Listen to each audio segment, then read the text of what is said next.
Hi, Shellfish. Shellfish Villa. Please tell me you live by the beach. Good evening. Travis, how you doing, man? Brian's Options Journal in the house. Angie Crowell. Jason, how you doing, man? Daniel Baker, there he is. High Plains Drifter, Ravenbeard, Monty Miller. Good evening.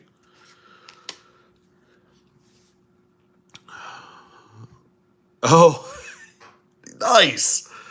I used to live by the beach a long, long time ago. Back in 2007, I lived in Florida.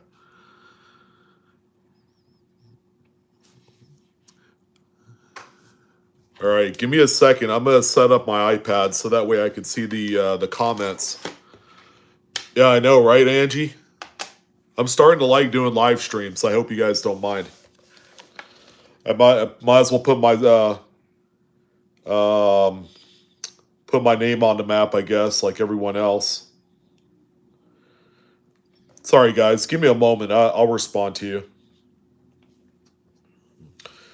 The problem with doing a live stream from the phone is that the comments, as long as there's a cajillion people flying through, it means that I can't see them. Yeah, I have to put up the stream on another device so that way I can see those. My advance apologies. So my wife got me this weird new kitchen knife. Oh, geez, commercials. What you gonna do?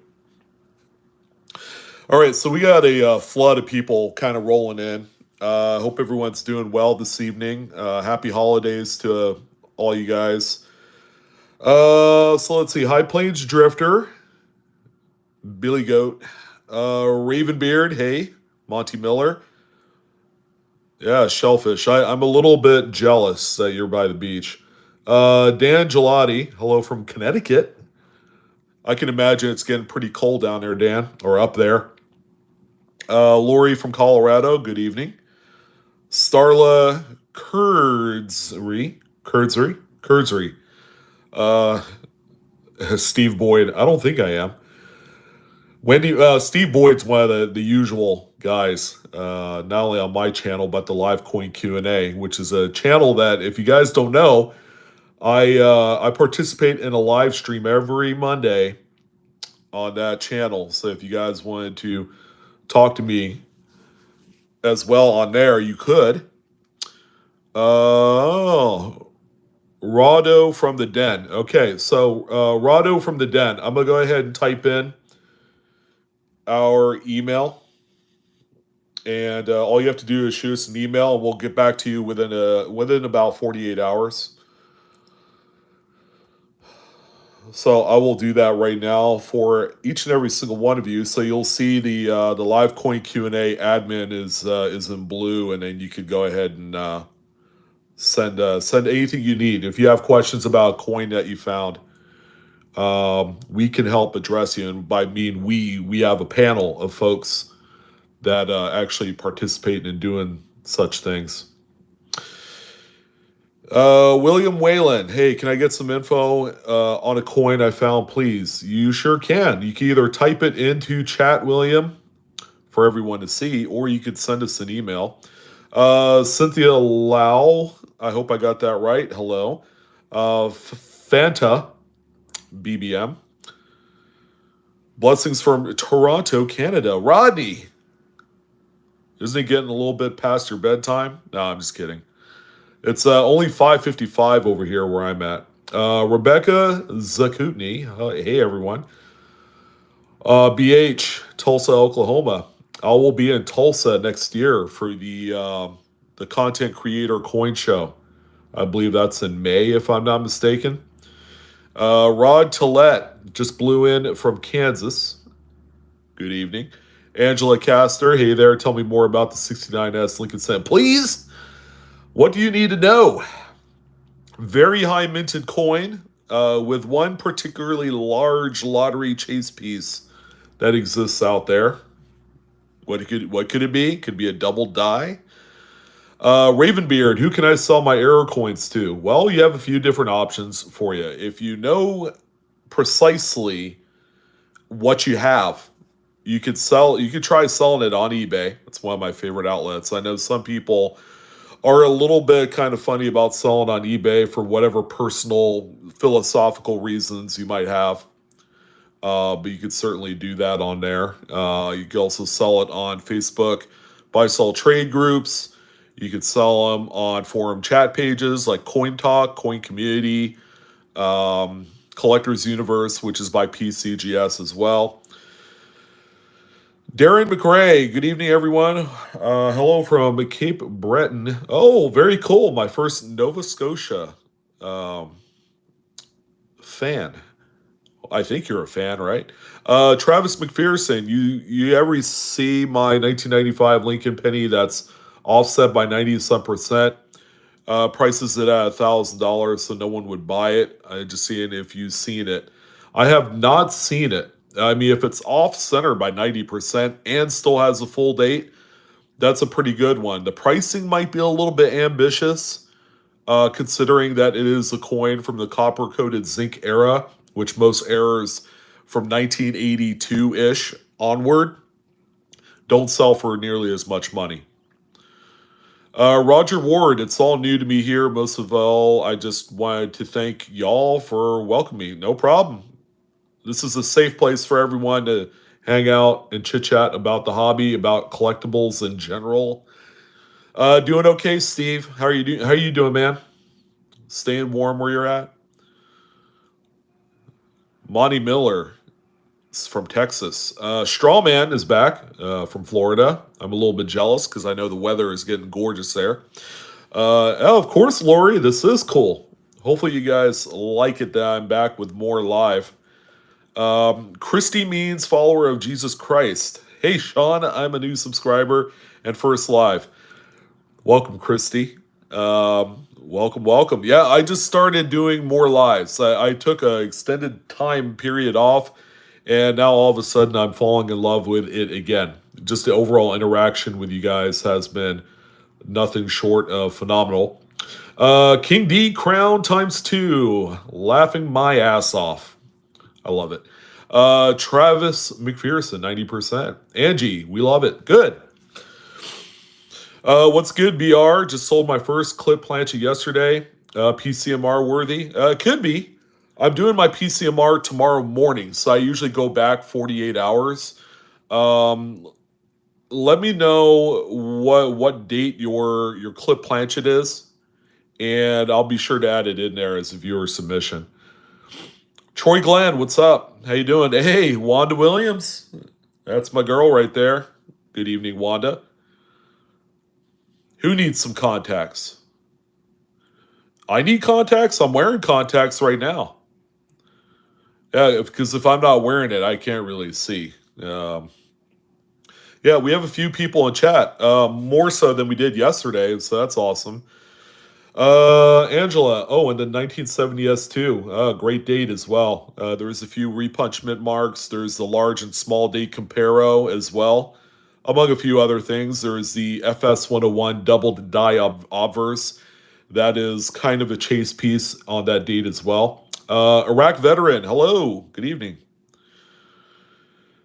Uh, yeah, Rado from the Den. I posted the email in the chat stream chat rather. So go ahead and send us an email. Rodney, I got many Lincoln Cent 50s, 60s, 70s, 80s, and 90s. I'm trying to figure out how to get rid of them. The 1950s, you could sell those for about 4 cents a piece. No, Scott, I did not forget about you, man. Scott Holiday from Michigan. Scott has been one of my first like real fans in the 11 years since I've been on YouTube. So Scott, thanks, man. You haven't ran away yet. Rodney, the 60s, 70s, and 80s, as long as they're copper, they have a little bit of value. They're worth about double face value. Whether or not you could sell it for that is kind of the question. The 1990s, if you haven't gone through them already, you'd just be better off rolling those up and sending them to the bank. Unless They are BU coins. Then you can roll them up by date and then sell them as BU rolls. So that's an idea for you. Allison Carroll, yes, you did catch a live one. Sammy's playlists first live. Welcome. That's amazing. Let's see, Ronald Hack, hello. Gary Johnson, hello. Finally, I know it was bound to happen, right?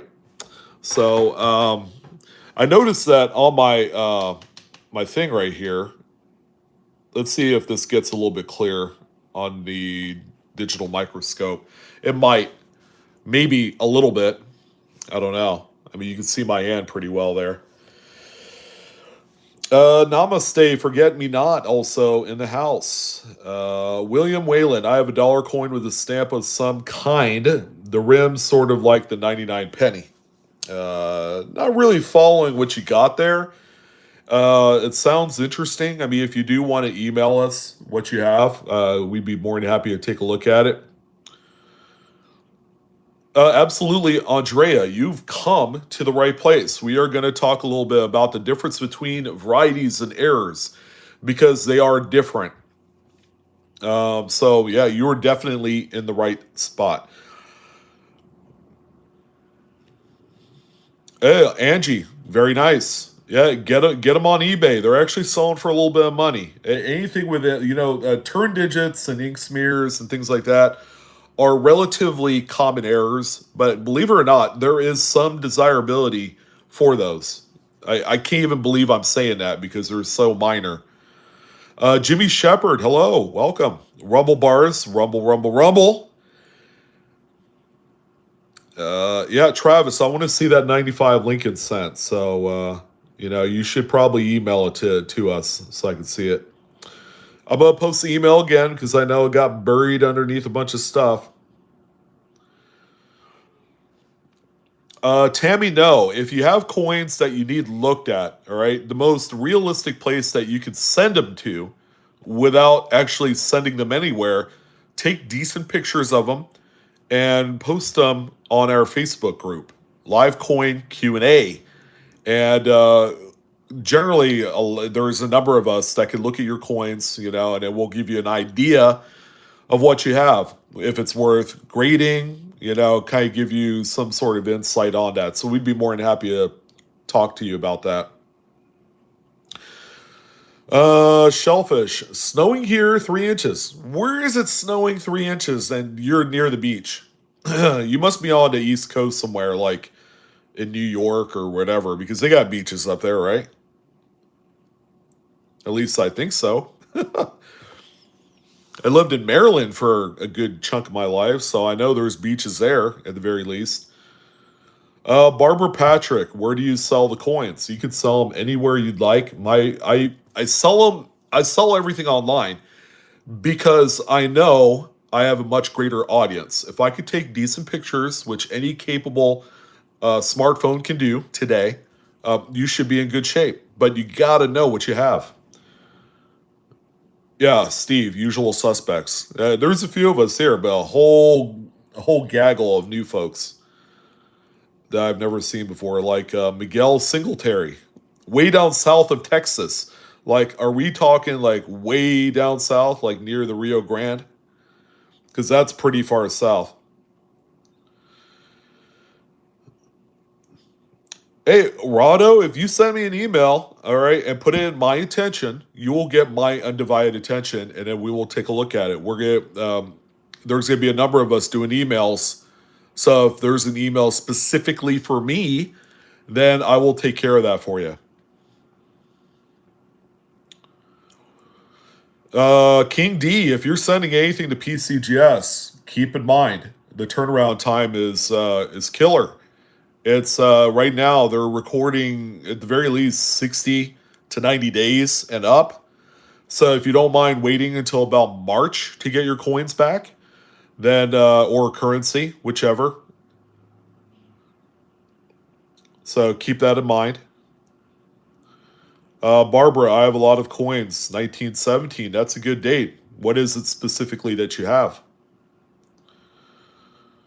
Thanks, Rodney. Love you too, man. Michael Tatera, welcome.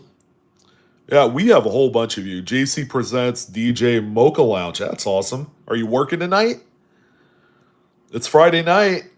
What do you guys do on Friday night? Hanging out with good old Blue.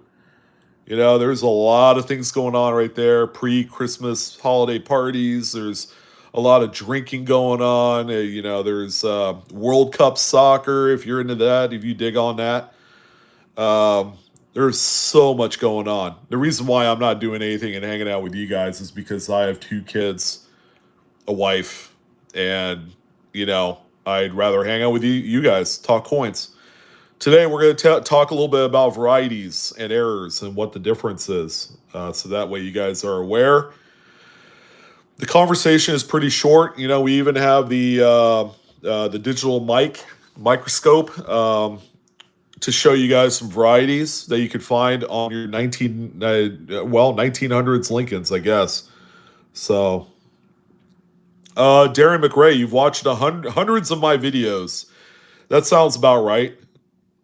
Usually folks that come on board and see me for the first time will binge watch the what out of my channel. Whether or not that's a good thing or not, you guys keep in mind you guys have a life outside of good old me. I'm not witnessing anything. You're absolutely right. The world is crazy right now, and it's cold, and yeah, it's pretty crazy.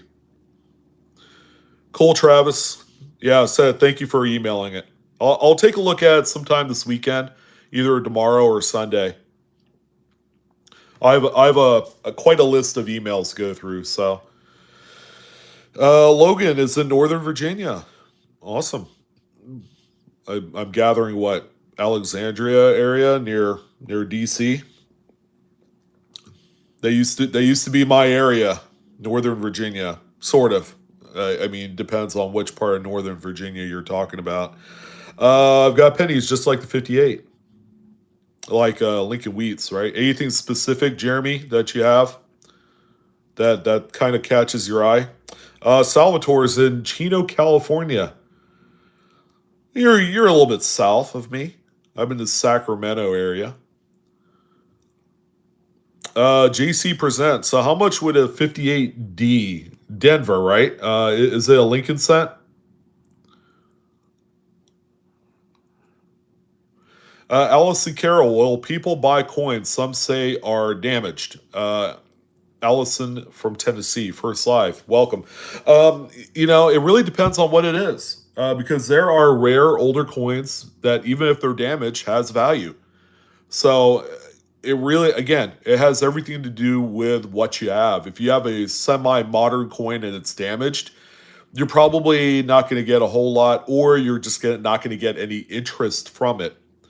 So if you clearly know what you have and you wouldn't mind sharing it in the chat, then we could go from there. So,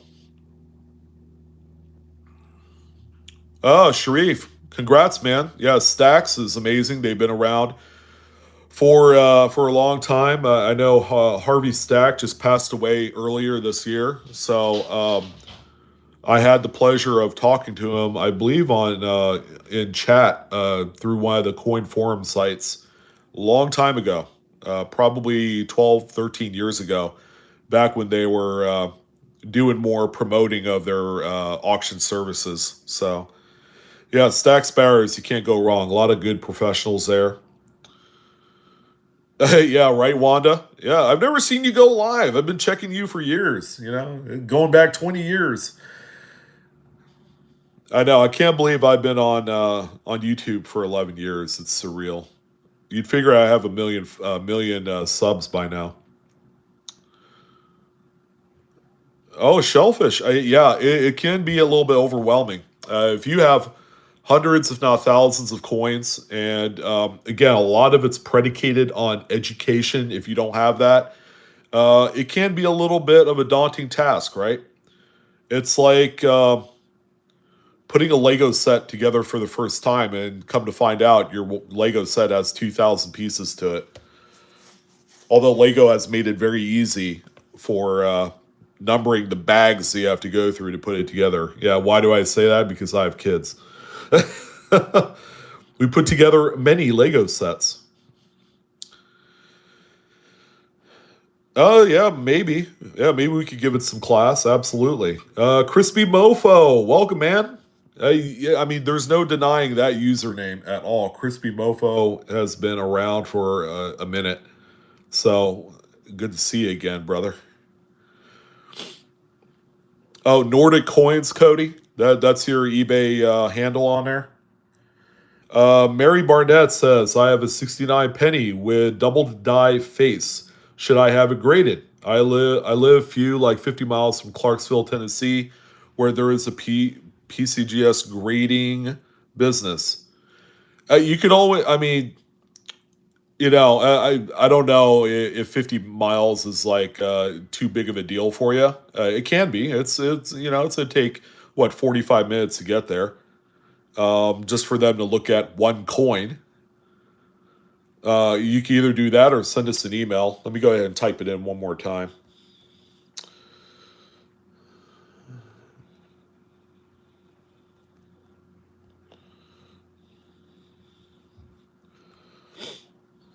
All right, I typed in the our email in case you guys have some emails you would send us regarding coins that maybe you found that you need more information on. Go ahead and shoot us a message and attach your images on there. You could easily do it from the comfort of your smartphone or computer. Oh, JC, you're at a cigar bar downtown Denver. Are you performing music and whatnot there for him? Oh, Logan, you're in Woodbridge. Very cool. Nice little community. It's been probably 20 years since I've been out that way. Been living on the West Coast for a while now. Diana Harris, about time. Where you been? Actually, this is my third. This is my third live, I believe, for the week. And before this, I've done what 3 lives in a year.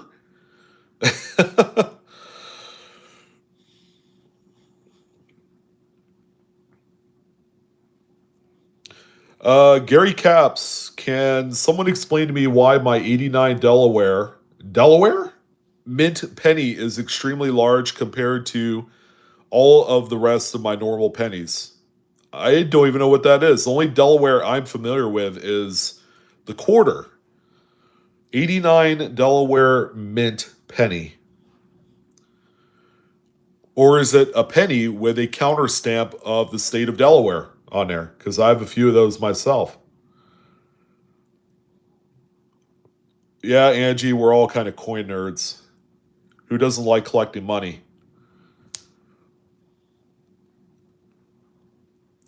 Thank you everyone for tuning in this evening. I've kind of like catching up with all of the messages. So, oh, JC's working tonight at a cigar bar. That's sweet, man.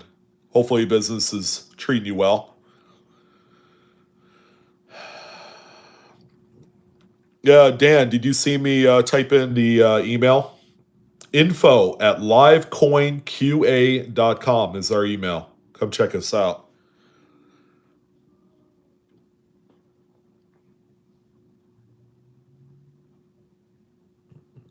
Well, Daniel, if you're still feeling that way about your finds that you've come across, that's amazing. There's no love lost for sure. And that's my wife. She said dinner's ready. So I might be taking a moment to head downstairs and grab myself a plate of some food, if you guys don't mind. Before we go ahead and take a look at some coins. Yeah, that's good. Thanks, Travis. Christy, I've stepped on many Legos in my lifetime, going all the way back since I was a kid myself, back in the '80s, and never a dull moment, if you know what I mean. I think my dad stepped on quite a few of them as well, and yeah, he lets loose some choice words if you're in a room. Andrea, yeah, NGC is fantastic. You know, and NGC, PCGS. In certain cases, I will use Annex as well, especially for error and variety attribution. You could send just about any conceivable variety to Annex. That's not a cherry picker's guide or FS number variety.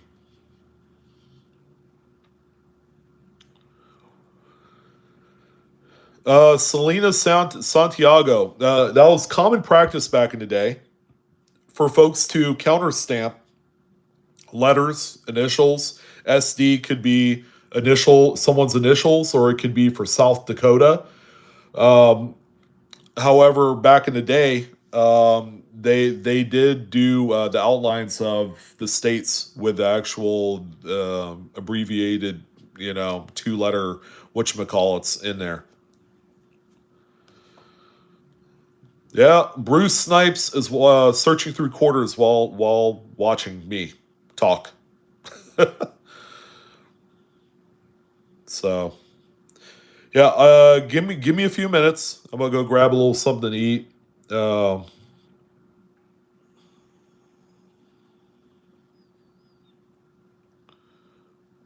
oh, hey, Indigon. I still have to get used to that name, man. Can you go over getting PCGS to make an offer on a coin? I have a mid-state 64 piece dollar, but there's an obvious spot on the reverse, so I don't feel right selling it as problem free. So you try to get the guarantee offer from PCGS because they graded a coin with the spot, and you feel like that it's not true to the 64 grade, because there is a guarantee that they offer.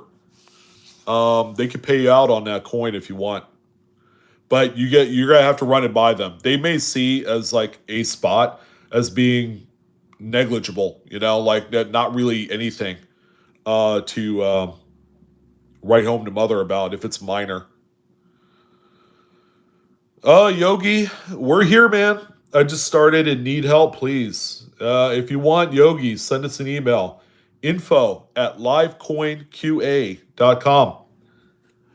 We can take a look at what you have, or answer any questions that you might have about the numismatic hobby, coins, currency. Steve Boyd said everything is bigger in Delaware. That's where my dad was born, and I can guarantee you there is nothing big in Delaware at all. It's just a very sleepy state/community.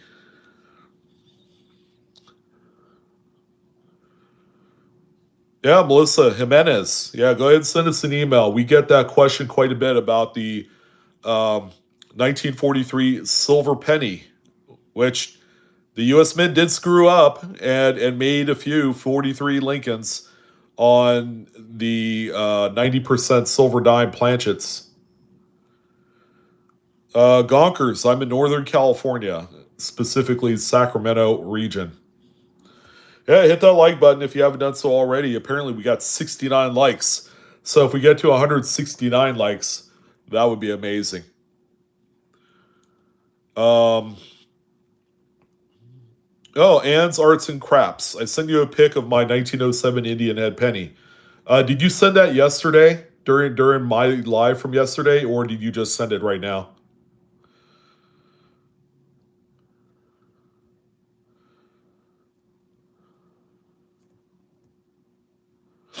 You're welcome, Cody. Appreciate it, man. Julio de Jesus. I'm new. I have an 85p nickel. And on the obverse, hey, well, at least you got some of the terminology down. That's a start. The word sent has a double die error, I think. Yeah, you can send us a photo, Julio. Info@livecoinqa.com.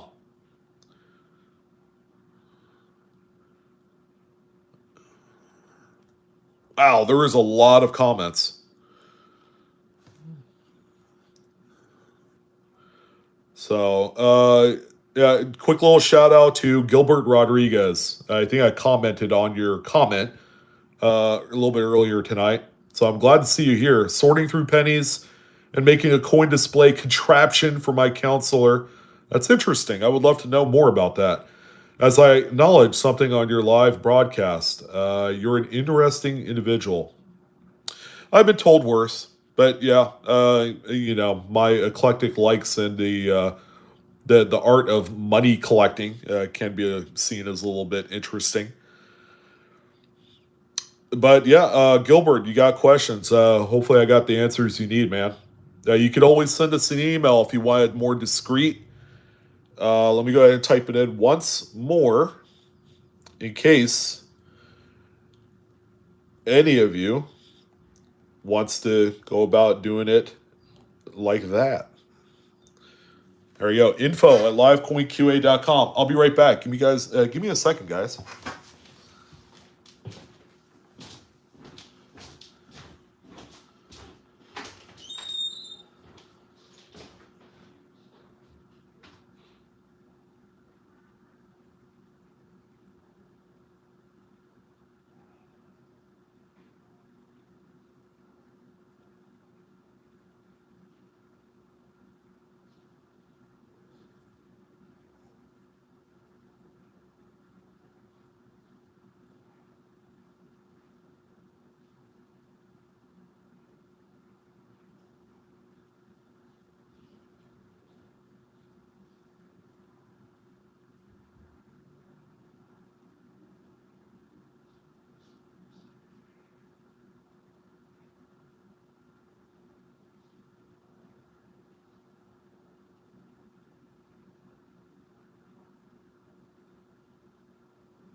That's why they're still around. They haven't left yet.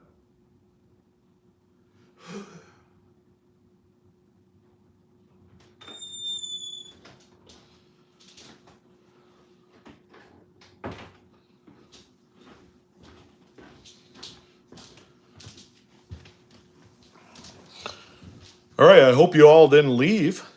I'm still here. Hopefully, you guys are too. Ida, hello. Good evening. You guys ought to check out Ida Herring's early morning live stream. Why? Did someone give up? Reap what you sow is here. Oh, really, Steve? Do you think I need to suck my dinner through a straw like I did last week? No, I'm just messing with you. Yeah, Abel, that's true. There is quite a differing amount of opinions on value you will find online. But really, if you go on eBay and look at the archive history of sales, you'll find more truer values, if that makes sense.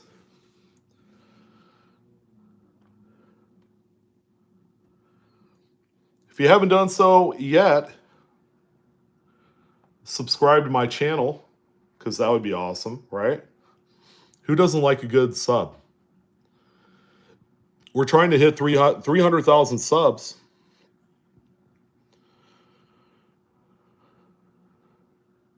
Oh, thanks, Gilbert. You know what? It's all good. Yeah, we all have differing opinions. The reason why I called out the young man earlier is that, yeah, I mean, I'm kind of like splitting hairs about an $8, $9 coin, and he's quoting $12. But the grand picture to it all is, what if someone took that information, had maybe 100 rolls of 64 Kennedy half dollars, ends up going to the coin shop to try and sell it because they need the money, and end up saying, well, so and so said these are worth $12, and the coin dealer says, I'll give you 7 each. So it puts an unrealistic expectation out there for people that are selling those things to say otherwise. And that's the big reason why that I had to call out. I mean, he's doing a great job. Obviously, he's got over 800,000 followers on TikTok. But, to just completely, yeah, of course. Yeah, Gilbert, we're cool. I mean, shoot, I don't care. At the end of the day, it's just a hobby, right? We can't bury ourselves with it. I mean, we can, but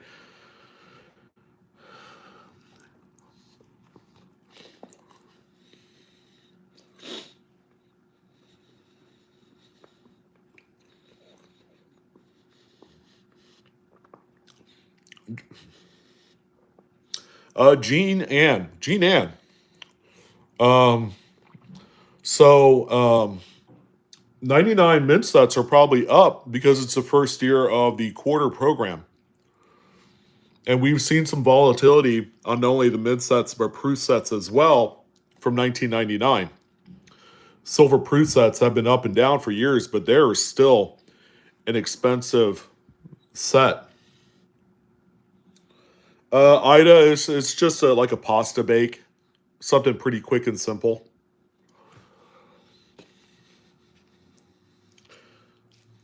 My wife's sick, so we're not really doing a whole lot extra beyond what's necessary. Is that Paula? Where'd you go? Who else is here? Was Paula gone?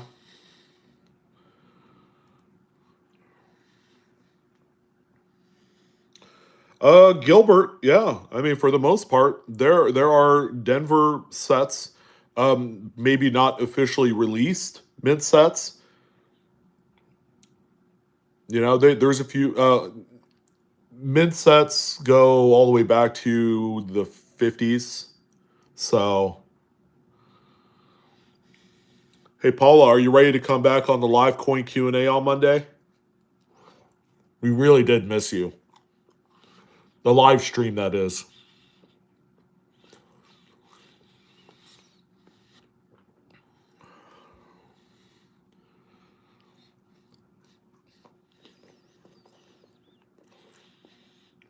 Now, Gilbert, not every date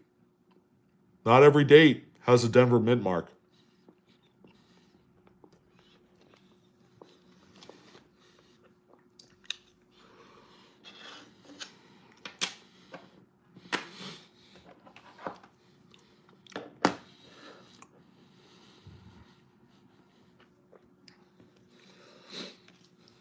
There you go. How about a little 1891 quarter eagle action for you? Only 10,960 were made.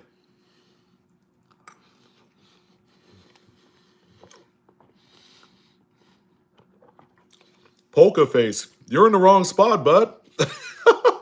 No, I'm just messing with you. I know a thing or two because I know a thing or two. So, this is an old annex soap bar holder. And it says doubled die reverse on it. That's interesting. AU55 was the grade, problem free.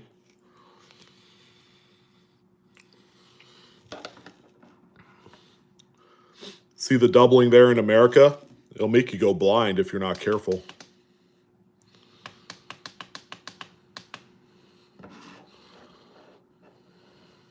There you go. All right, so varieties compared to errors affect the working die in a way that it's a continuous patterned type of strike over and over again. So let's say this coin right here that you're looking at right now, a variety like a double to die, a repunch mint mark, maybe a transitional reverse error like a close AM or wide AM coin of whatever dates they were made in the 90s of Lincoln's. They will make a continuous amount of them, and they will all have the same variety. Whereas errors are generally kind of like one shots, but you have to be careful because there are certain errors that you continuously see.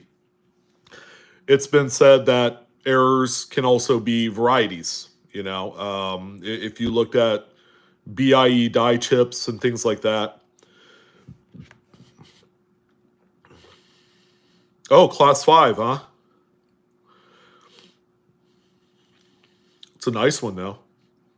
Indigon, good night. I know you got your sponge bath and all, so I'm just messing with you.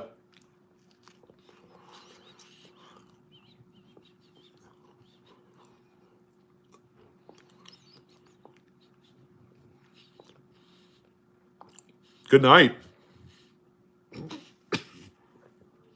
Have a wonderful evening. As nice as this double die is, here's the thing. It's not attributed as an FS number. This might be like a Breen or something like that. Although it looks like it could have an FS number. And that's why it's in this annex holder.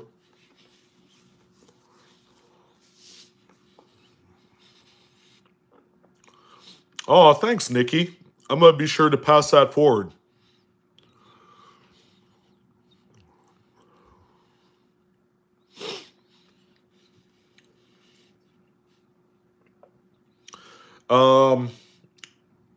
AS Blessed. Are you talking about the 1958 Lincoln set I had up with the RPM?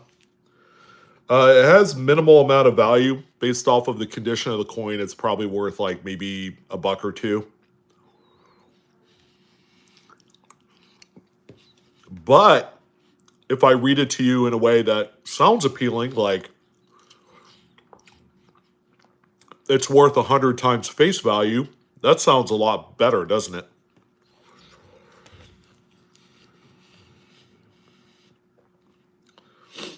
Oh, Eric. Eric has finally decided to grace us with his presence. All right.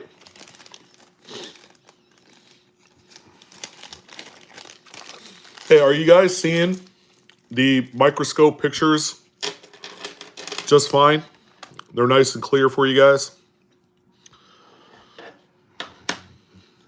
Here's the 54 RPM. This is actually a D over D over D. So it's a triple D. I don't know how good this is going to look here.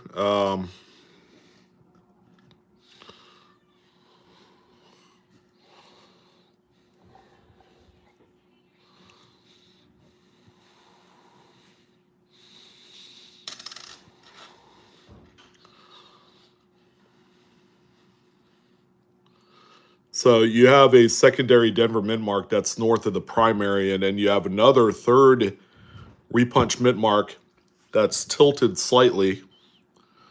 Yeah,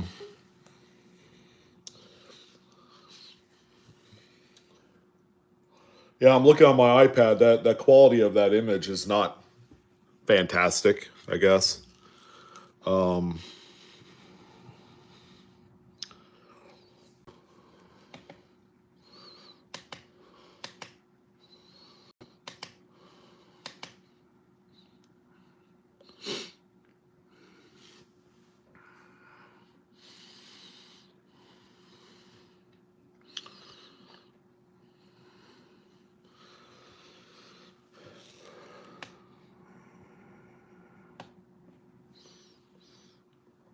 But anyways, yeah, that is an FS numbered coin right there, that 54 RPM.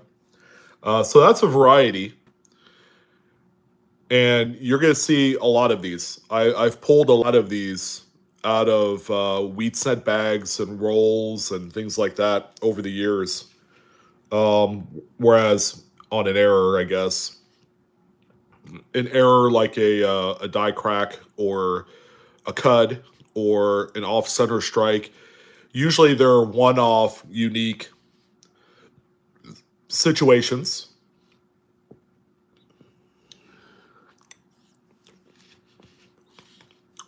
Paula pegged it, FS 501 for that one. Believe it or not, it's a very easy RPM to find.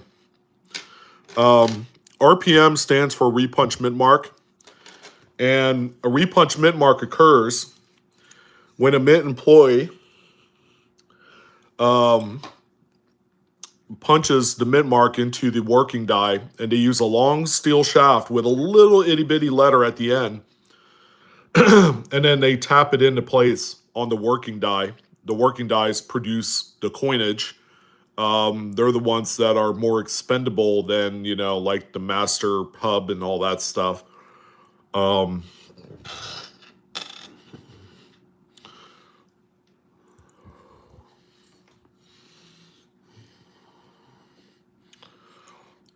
Play around with lighting here. You guys probably could see that one pretty well. This is another well-known RPM on a 56.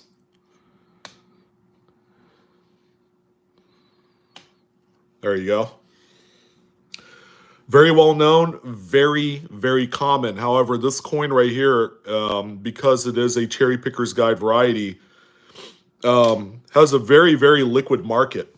This coin sells for anywhere from $10 and up. I've successfully sold these on average for about 15 to 20 bucks. For whatever reason, they have come up really nice quality. I've found these in really nice quality, and again, these are one of the more readily available repunch mint marks. Seeing it how it's RPM number 1 and it's FS 501. And the reason why I find a lot of these is because I go through a lot of wheat cents. I go to the coin shop, I negotiate for a 5,000 count bag, understanding that when I go through the bag, I could resell it, not specifically to the dealer, but to someone else and get nearly all of my money back.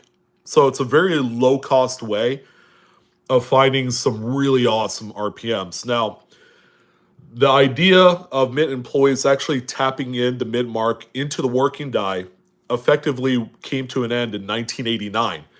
And that's why you're not able to find any RPMs, say, in 1990 and up on Denver minted coins. So just give you guys a little kind of like perspective.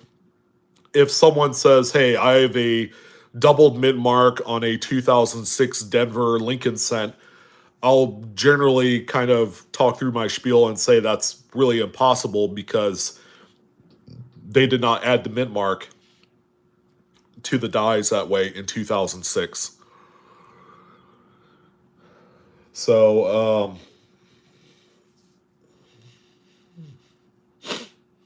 Gilbert 89cc would be an awesome one. Cody, people have been selling them for 4 cents a coin, which puts it at about $200 a bag. There are people that go as high as 5 cents, but if you're paying anything more than that, that's way too much. 3 to 5 cents, like Paula had mentioned, is the going rate for that. And right now, I can tell you, all the coin shops I deal with, they have a massive influx of wheat cents, which means there's probably a lot of other coin dealers across the country that have quite a few of these.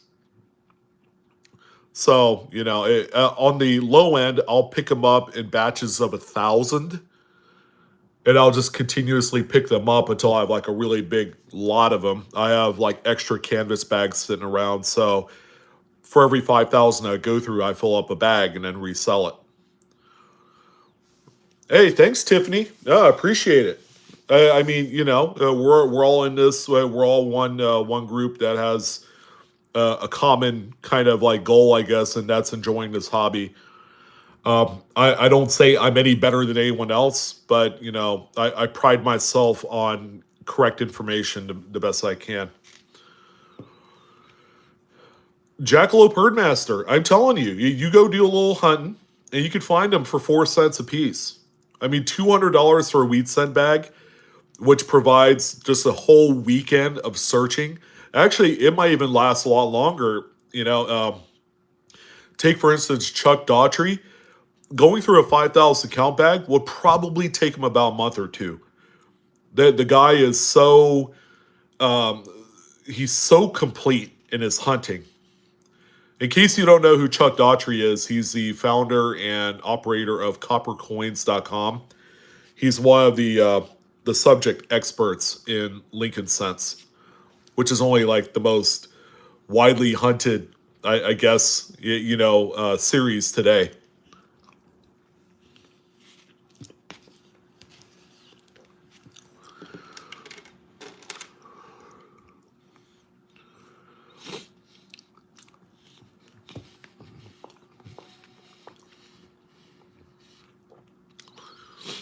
Cody, I'm down, brother. Utah is really not that far away from me. What is it like? It's a day trip, a very long day trip, but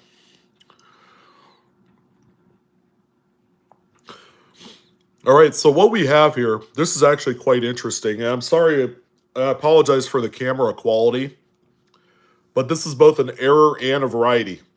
I know you can't see it too well, but this is an S over S RPM 54, which also features just an ungodly large die chip in the 9. Although I have seen a lot more crazier die chips on 1954 Lincolns.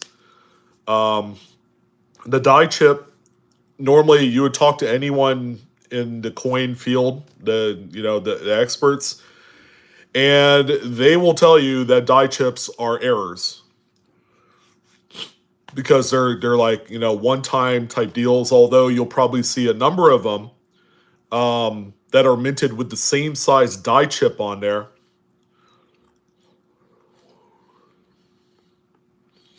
Yeah, it's not the biggest die chip Hellbent one. I've seen a lot bigger where it also kind of encapsulates the 5 and goes to the 1, and yeah, they get pretty nutty. Nutty to a fault, I guess.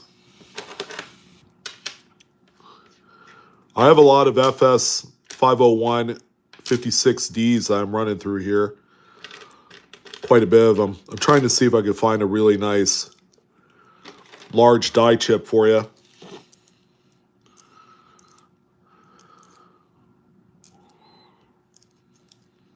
Quite a bit of them. Yeah, it's all RPMs.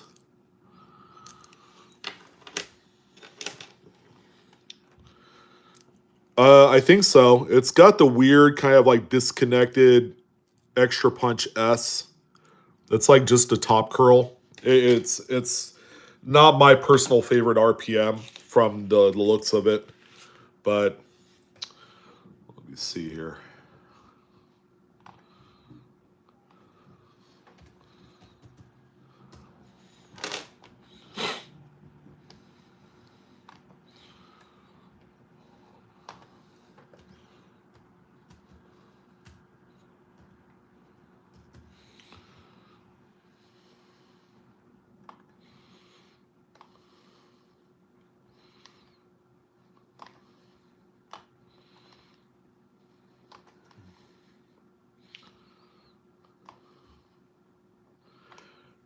Yeah, Paula, it's number 4. Yeah, it's a funny RPM. Again, not my favorite looking one.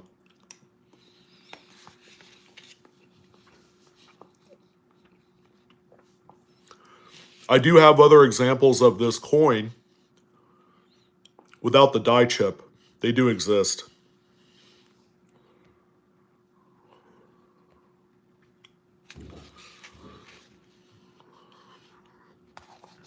Oh, Chris, you have found the right place.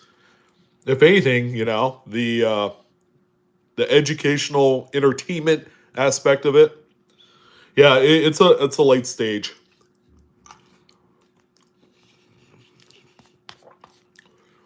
not a whole ton of value. And this is kind of like part of that conversation where I'll tell you with repunch mid marks, there's a defining line that you cross where a coin is worth quite a bit more. And that has everything to do is how dramatic does it look? Like the 56D over D I showed you a second ago. Is it an FS attributed catalog number like in a cherry picker's guide? Those coins will greatly enhance the value of the variety by quite a bit.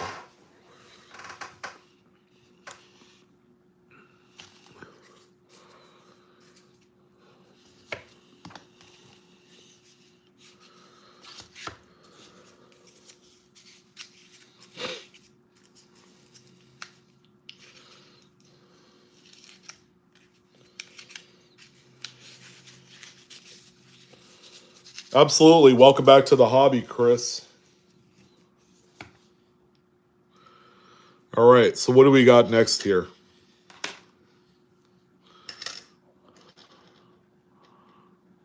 You guys know what that is there? Between the B and E and Liberty?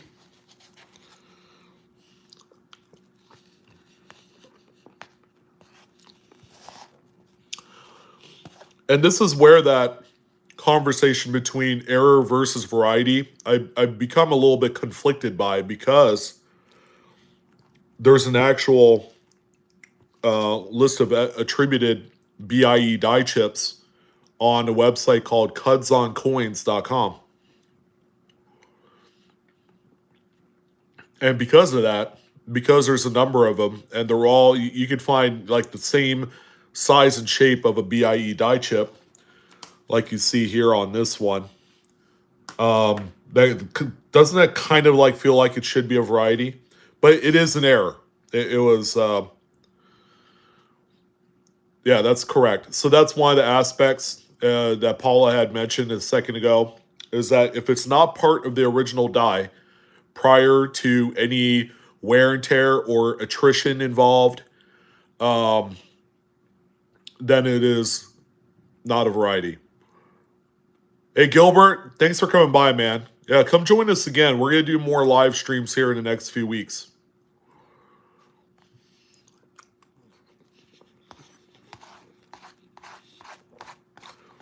And just to let you guys know, Gilbert, if you're still around, we do have a live stream on the Live Coin Q&A channel Monday night, 5:30 Pacific, 8:30 Eastern. We are doing our annual holiday giveaway event. So you're going to have just really good time. We're giving away coins. We're giving away currency. We're giving away educational material. Microscopes. We have a pair of them that we're giving away as well. Books up to wazoo. So come check us out on Monday, December 5th.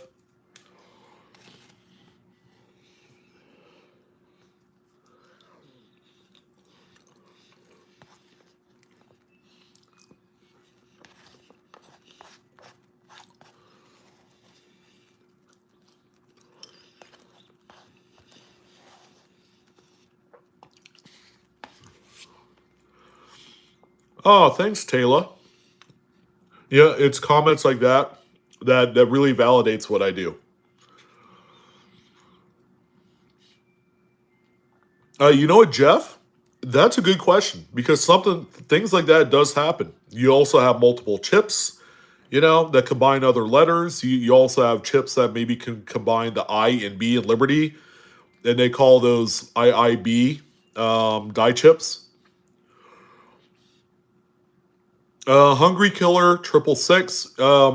There is a digital version that you can download. They sell them on Amazon. I mean, if you really need it and you don't want to pay the $100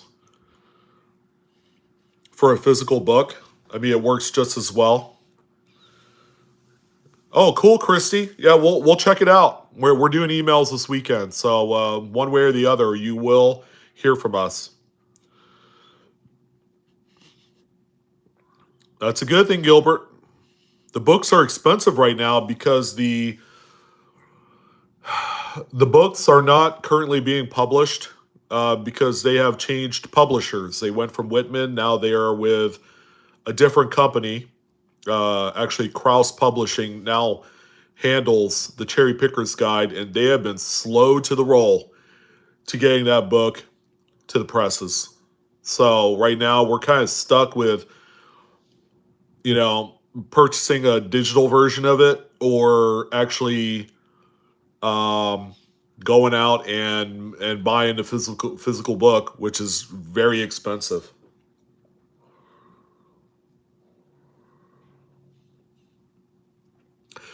Travis McPherson, yeah, you have to ask yourself this because I've been asking myself this: when is the right time for everyone across the country or whoever your audience is?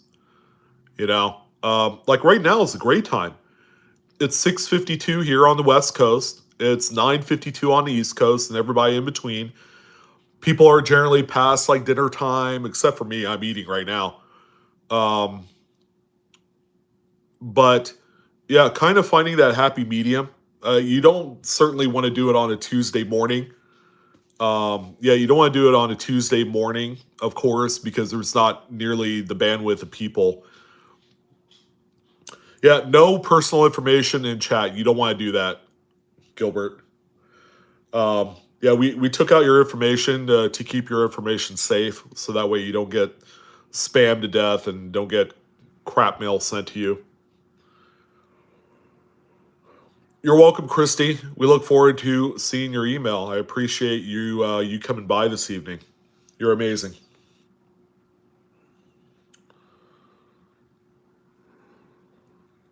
Oh, hungry killer! I wish. A torrent download? That'd be weird, huh?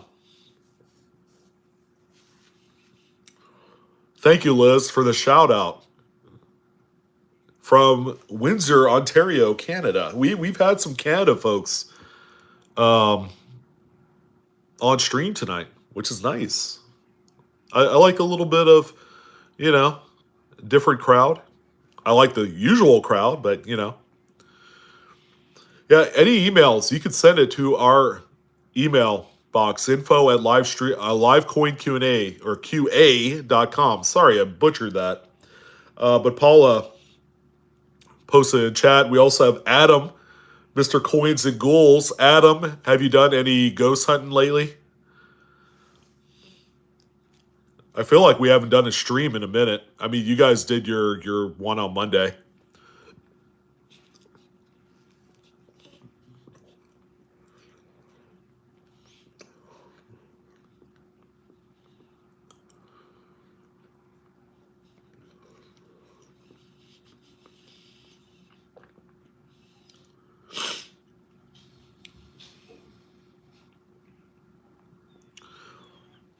Andrew, I'm sure we did. We just haven't looked at emails in a few days. So we're going to be doing some emails this weekend. And Paula, yes, I intend on going on to a collaborative stream to do emails this weekend. So, in case you're wondering, it's a very busy content creation kind of month. Between now and the 20th, of course.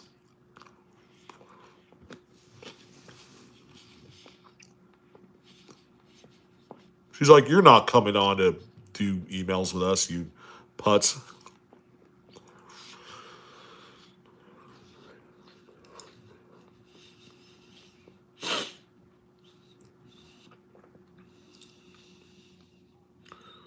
Yeah, poker face. Do not be gullible. Do not be gullible. Blaze your own trail.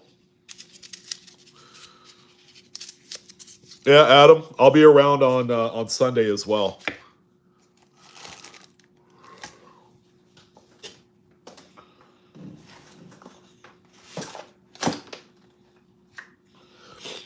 Hey, Paula.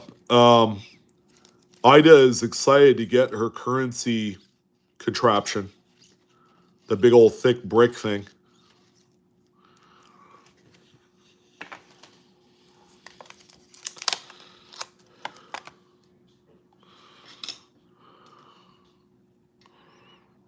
There you go. How you like that? 2007 Roosevelt dime. Shattered die. Obverse. This is no doubt in error. There you go. The die was well on its way out. But if you look at things on here, starts here on this side, kind of careens through Roosevelt's bust. And then you also have this little raised doodad here, which is probably a retain cud. A little bit of displacement right here. See how the head comes out a little bit more under the crack than it does on this side. You have a double crack here that kind of combine into one right at the chin area and then heads up. I bought this from one of my viewers. I was so proud of it. I actually did a video of it. But hey, showing you guys this. This is a 2007 You want to know more about these shattered die Roosevelt dimes? Go on to cudsoncoins.com and look at shattered dies. There are a number of dates on the Roosevelt dimes you can find, both on the obverse and reverse of the coin. It will blow your mind. The reverse looks normal. That's about as normal as you could get, right? It's got kind of like a stained, kind of weird, hazy top to it. Like in this area right here. It's almost like a coin that was sitting in a U.S. Mint cellophane holder. You know how it gets kind of like that milky white, I guess, stain or whatever to it.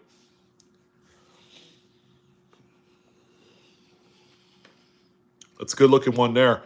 I bought this one for $100, by the way, from a viewer. Yes. Yes, I did. I do buy coins from viewers. Now, here's one that a lot of you, I'm sure, are very familiar with. It's just your eyes, Joe.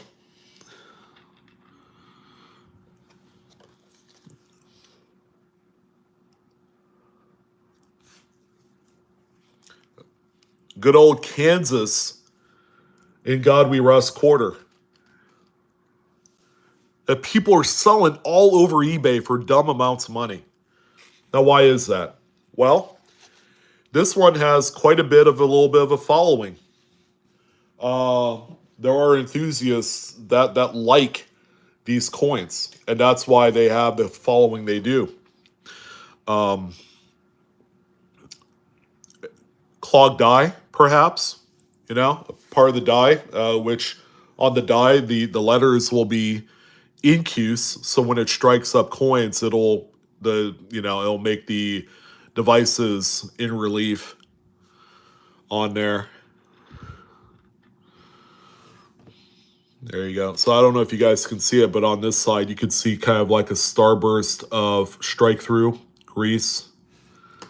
Let's see, do that there. I don't know.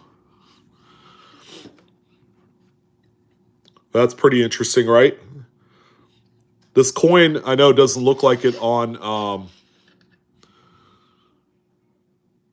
the microscope, but it's mint state. It's probably a mint state 64. There you go. So see these areas right here. More starburst patterns in the fields.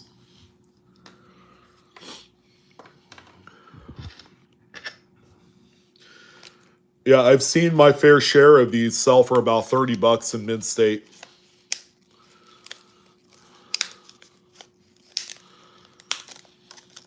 Yeah, that's right. That's right, Paula.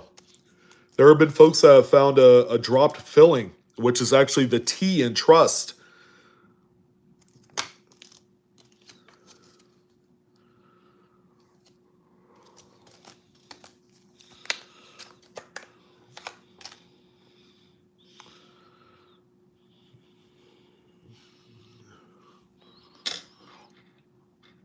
1943 P silver wartime nickel. Now, let me test your guys' kind of like knowledge based off of what you see here. Now, is that a die crack going down the middle of Jefferson's bust? Or is that something else? What do you guys think? Also put into perspective the time frame in which these were made and some of the common issues that the U.S. Mint had with the quality of the coins. You didn't hear that. That was just a random penny. It could be a trick question. I wanted to see if you guys knew it. This one is a little bit deceptive. At first, I thought it was a die crack, but it's not.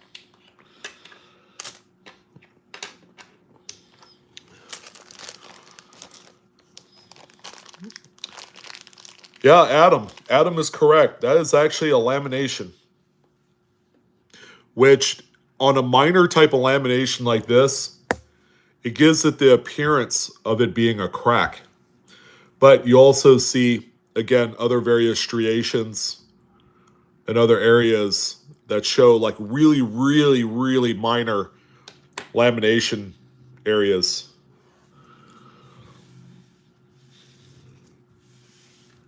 And laminations, guys, are typically errors that are very, very low on the totem pole with collectors, unless it's like really, really crazy looking. The values on these are pretty minimal at best. And if the coin is nice, sometimes having a lamination peel or a detachment or an attached lamination, a very small one, will actually make the coin worth less. No, Rebecca, this is a lamination. Again, some of the issues that were happening on these nickels during the wartime alloys, which you guys know are manganese and silver and things like that, improper alloy mix when they are creating the strips and all that stuff. Great question. Is it? And it is. And it's not an RPM. I already checked. But it is fun to find repunch mint marks on these Silver War nickels.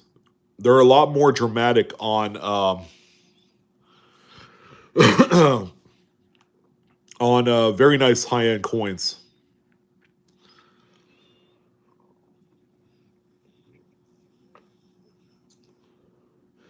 Yeah, this is what they call a Type 2 Iraq veteran. The Type 1s are not silver.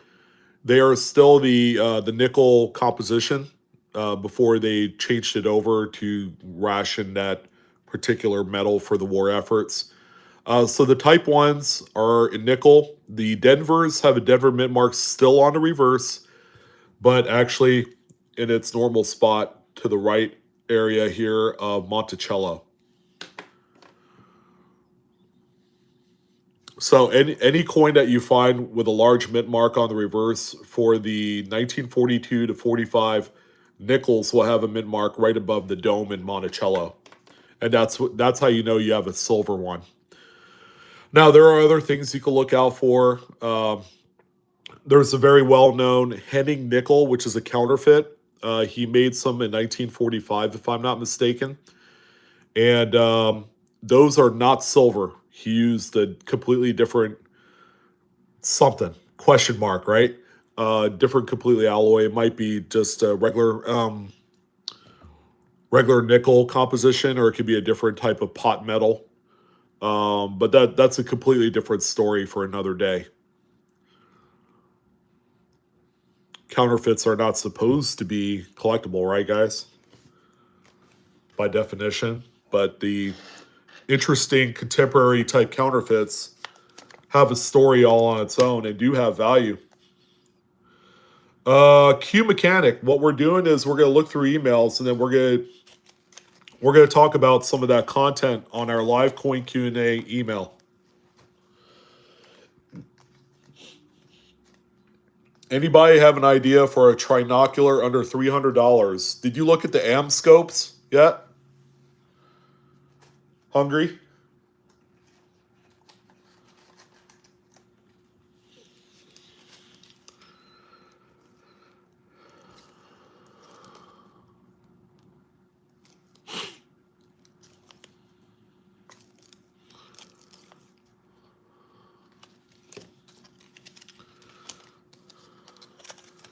All right, Angie. Have a good night. Don't let your meds kick in too much.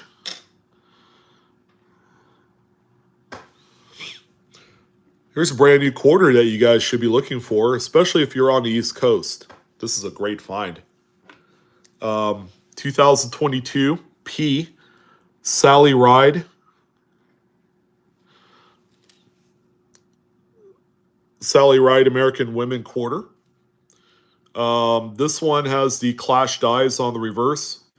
So I moved the light away so you can see this line right here. That's part of the clashing of George Washington's neck when the dies were clashed together due to an absence of an actual planchet in the striking chamber before they did make contact with each other. Here's George Washington's like kind of like nape area, or maybe that's nose, clashed on there, and you can see a little bit right here on the top as well. I reported on the most recent PCMR, which was yesterday, that a really nice one of this sold for about 30 bucks. So they still have a little bit of value, guys. Here's another clashing right underneath. So it looks like he has a double chin. That's actually another clash. And then sometimes you'll find clashing right under the ear as well. This one does not have it.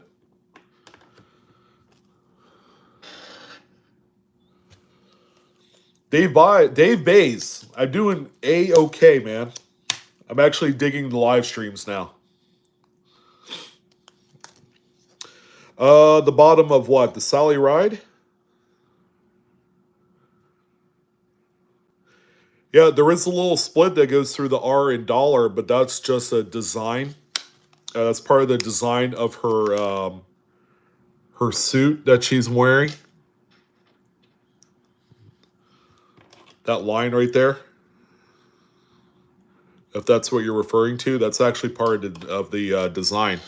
It actually goes underneath the design of the peripheral lettering that's surrounding the rim area.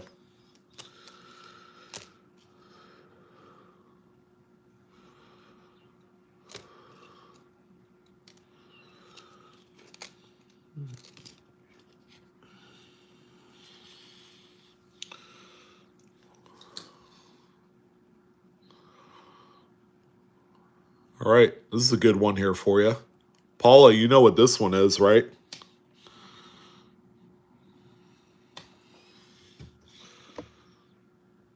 There you go. Nice, thick, chunky numbers there on this 2019 Lincoln Shield set.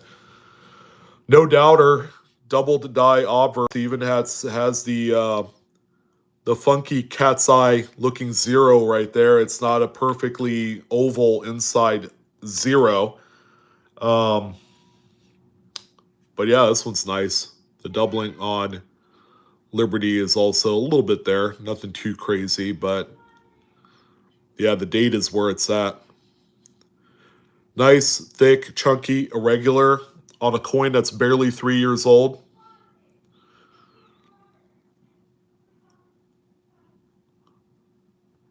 Hungry Killer, are they legit wood grains? Like in proper alloy mixes?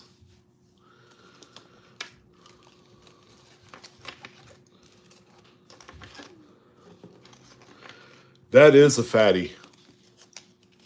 It's one of my favorites from the teens, 2000 teens.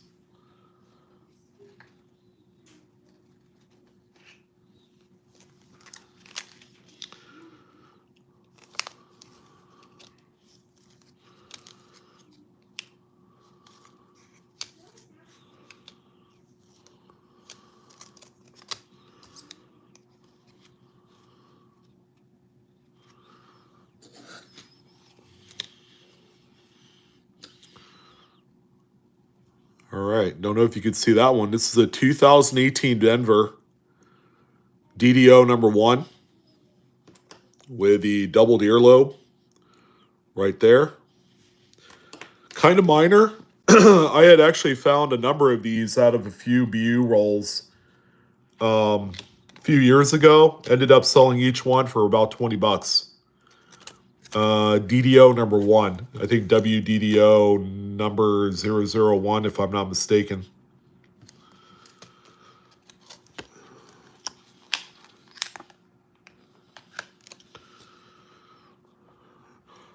No, Wild Hunter. If it's something like damage or something like that, we'll let you know. We just don't leave you high and dry. Like the real like high profile stuff we'll talk about on stream. We might even throw in a few lesson learned type stuff on there as well.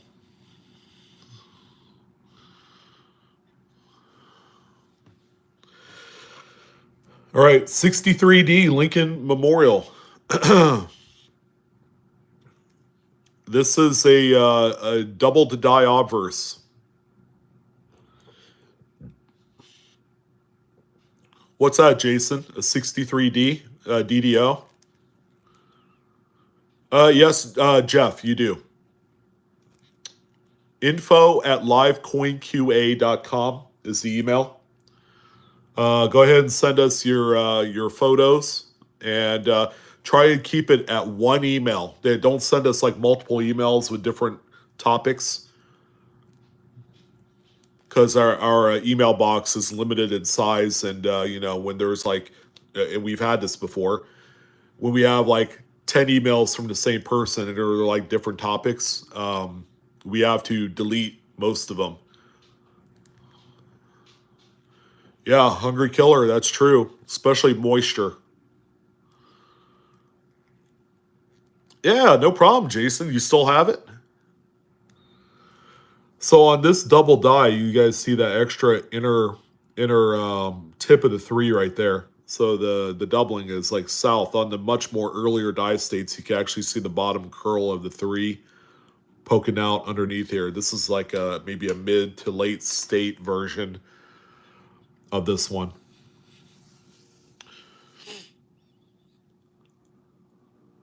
Oh, Nika, that's a good question.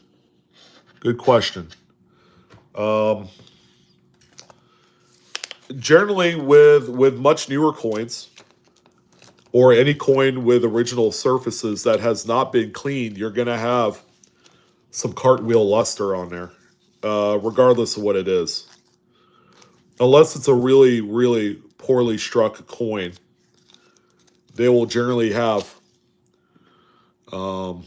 some sort of cartwheel luster on them.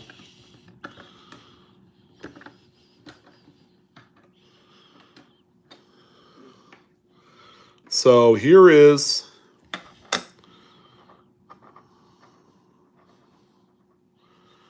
let's see if I could. So here's a peace dollar, Nika. That's 1925. And you'll notice on this coin, see how kind of like satiny the surfaces are? This one actually still has its original surfaces, albeit this coin is, I wouldn't consider this to be a mid-state coin because it's got all sorts of like bag marks. It's got wear on the highest points of the devices, like the cheek, parts of like this area here on the neck, the hair area. But you see this like flash of luster right here. The luster is actually bouncing off the original surfaces of the coin that are kind of like pebbly, that maybe consist of die flow lines and areas of that particular type, like right here. See, this is all original luster. See how it just kind of like, it's not shiny, but it's kind of more like a cartwheel. All right, so that's more of your original looking coin. Here's a very, very well cleaned peace dollar right here. 1926S is what this one is. But if you take a look at this one, you guys see the difference. And you're going to see this on just about any coin. It doesn't have to necessarily be silver. But if you look at like the area here where you see all these little hairlines. Yeah, this thing was very harshly cleaned. There was probably some sort of like silver tarnish polish that was applied to the coin, and then someone had a cloth and then just simply went to town on it. This one is worth no more than silver melt value. The 1925 I showed you is worth about silver melt as well, but this is a great kind of like teaching tool to kind of show the differentiator of what, surfaces that have been mutilated by the act of cleaning compared to one that has the original kind of like tooth to it. This is probably the best kind of like representative example of what a harshly cleaned coin would look like under close magnification. Plus, on this one, the surfaces are so abnormally dark that you would have a very distinct edge, hard edge area defining that cleaned area, and then what is probably the last remaining area of the coin that has never been cleaned, and that's like butt right up to the edge of this rim right here. So, yeah, pretty stark contrast. If I did this, maybe you guys can see the difference. Clean coin on the right, not cleaned on the left.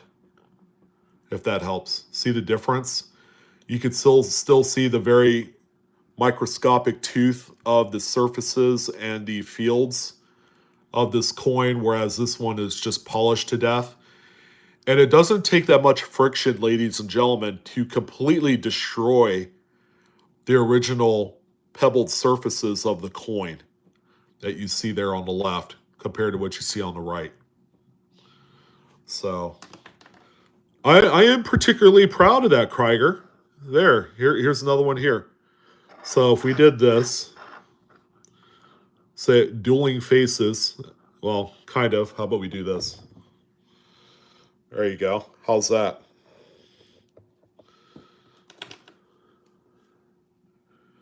Cleaned, original. Cleaned, original. See a difference?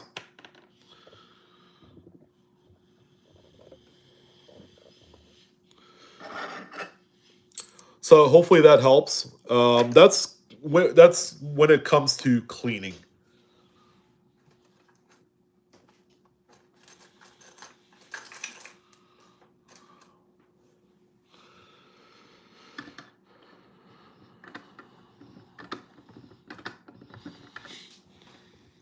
All right, here's a corroded coin. Since we're on the topic of damaged, this is what it looks like under close microscopic images. But you see the porosity in the coin. This is actually a very nice date. This is a 1927S Buffalo nickel. If it wasn't for all this crap, as if this thing was buried in the ground for 80 years, this would be a fantastic coin that probably still has a decent amount of value in it. But you notice the overall, just the graininess, the porosity of everything. Everything is like equally porous on this. Lots of corrosion here. Usually the acidity of your soils will deal this kind of damage to anything that's nickel and copper. Generally, silver will come through somewhat unscathed, but you'll still see some corrosion on silver. There you go. Pretty rough. Very rough looking coin. Not worth a whole lot. There you go. There's the S Mint. So, do we have any horn left there? No, not really. Probably, maybe. There's a partial horn, probably a VG8 grade here. I mean, if it didn't have the corrosion, that'd probably be about a $10 coin. A great album filler for a very tough date.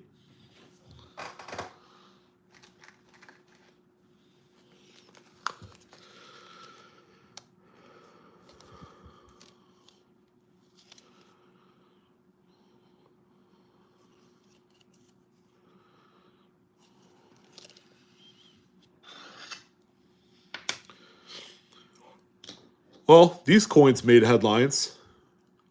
This one is still okay. This is on a 2022p Maya Angelou quarter. The most notable part are all these die chips on the corner of Georgie Boy's mouth. This one actually has a very small formation of a die chip on the bridge of his nose. Yeah, these were all the rage earlier in the year when people first started finding them.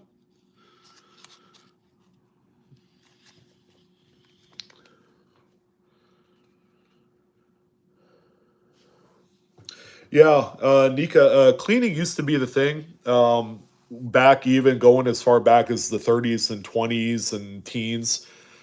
People were under the belief, because at that time, yellow fever and various other diseases were running rampant. People were under the belief that the coins actually could hold some of these bacteria and viruses. So the standard common practice during that time was to scrub them to till you feel like there was nothing on there anymore. So that's unfortunate, and a lot of people did clean their coins 100 years ago. But given the fact that kind of like how we lived through the pandemic, here in the last few years, same thing, same difference. People are washing their stuff more than they used to.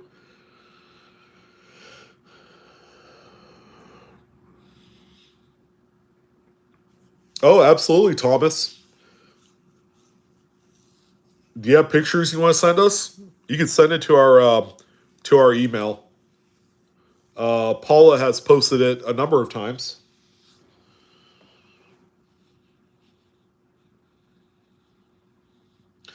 Yeah, Danny, they're quite common in all shapes and sizes. They're not as special as they used to be, so, like day one.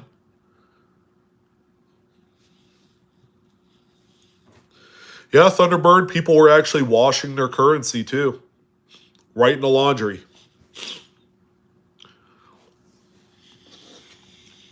Kind of crazy. There's nickel right there, the missing nose variety on this 1999p.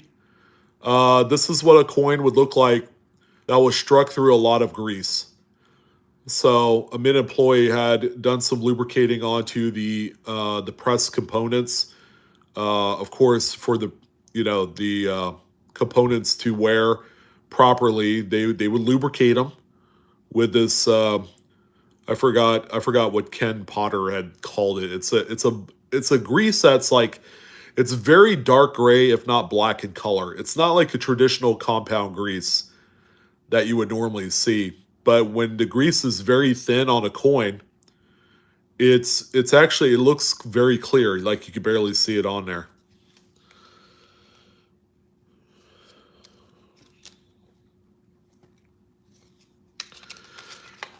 All right, I got one coin I'm going to show you guys for tonight. We're approaching the 100-minute mark of our stream. Thank you guys for tuning in. Here's a good one here too. You guys will appreciate this. Oh, what do we see there, guys? What do we see there? Yeah, that nickel's neat, huh, James?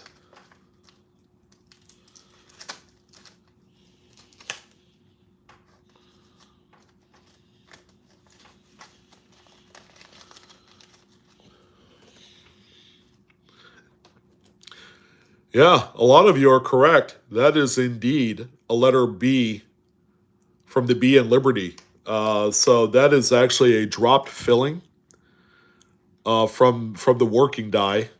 So that letter B right there was actually compacted and filled with grease. So there were probably coins struck at some point that was missing the B on this particular date, and somewhere along the line, the filling had popped out of the die and landed onto the planchet prior to the strike, and had actually struck through onto the coin right there in front of Lincoln's face there. So that is your letter B from Liberty. Ta-da. It's 9-8. I already examined this one to death.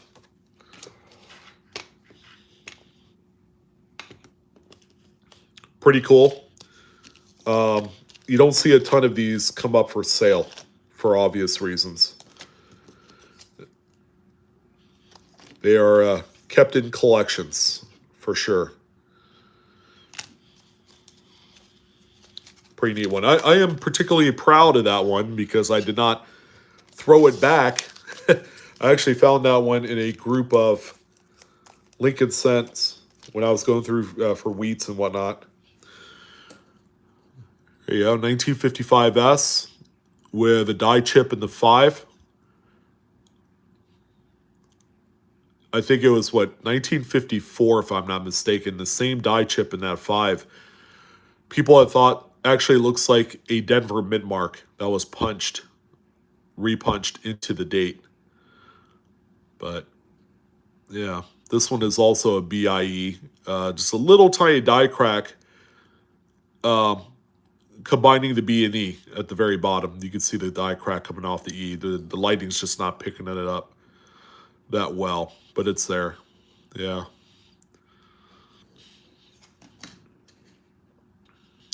Die crack right there. No other die cracks though to give it a retained cut die break attribution. But pretty neat.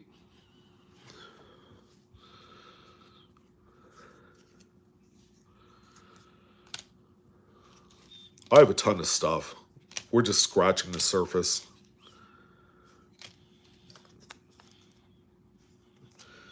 We are just scratching the surface, ladies and gentlemen. If you like this stream, you need to check out all the other ones we're going to do in the future. It'll blow your mind. Blow your mind.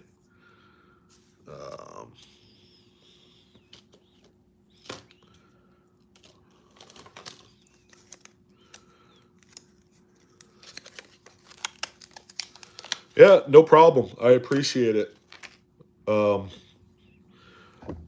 Appreciate all the good stuff. Steel scent with the very weak 4 and S. The very weak 4 in the date, and then the mid mark as well. There's been some theories as to what this is. I still hear a lot of people saying that it is a strike through or a filled die. But our good friend, Mr. Ken Potter, has various different opinion on what this is.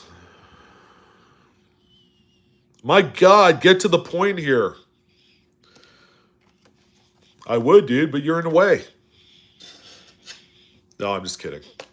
Yeah, that's something I deal with. People think I'm not getting to the point quick enough or whatever. Just trolls at that point. Eventually, I always get to the point eventually in every video.